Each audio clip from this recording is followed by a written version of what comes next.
Oui, bah, pour une raison simple, les usages.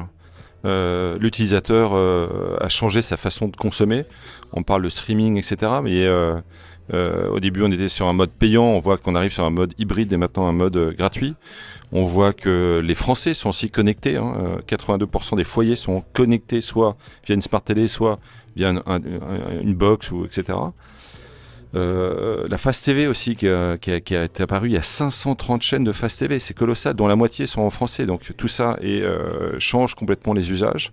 Donc les usages font que bah oui, effectivement c'est le nouvel Eldorado, parce que on passe d'une télé linéaire qui va être une télé linéaire connectée à différents moyens d'accéder au contenu.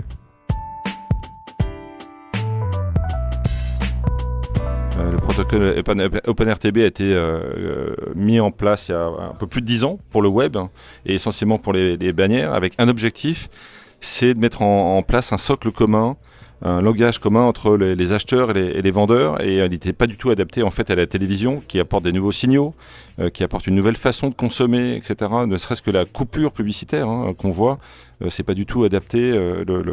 Aujourd'hui, le programmatique n'était pas adapté à ça.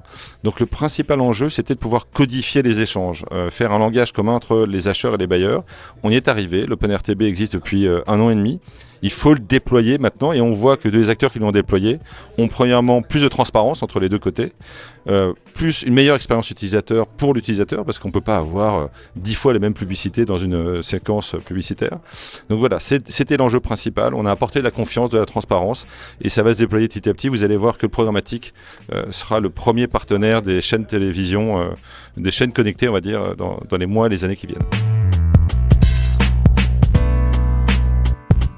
Bah, l'enjeu, globalement, c'est la confiance. On a vu qu'avec la télé connectée, il y a aussi beaucoup de fraude. Donc, il faut apporter la traçabilité. Donc, nous, on est du côté des publishers.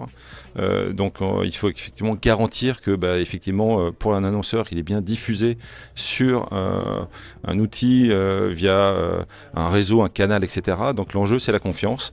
Il faut apporter cette confiance entre le buy-side et le supply. Et les acteurs qui peuvent apporter cette confiance et l'investissement que nécessite cette mise en place de nouveaux protocoles, bah, ce sont les acteurs technologiques, les SSP notamment. On est du côté de l'audience, du côté de là où on va diffuser la publicité. Et on le voit, le marché américain est un peu plus en avance. On voit que les SSP jouent un rôle majeur justement dans cette confiance. Les DSP s'appuient sur les SSP qui vont pouvoir investir.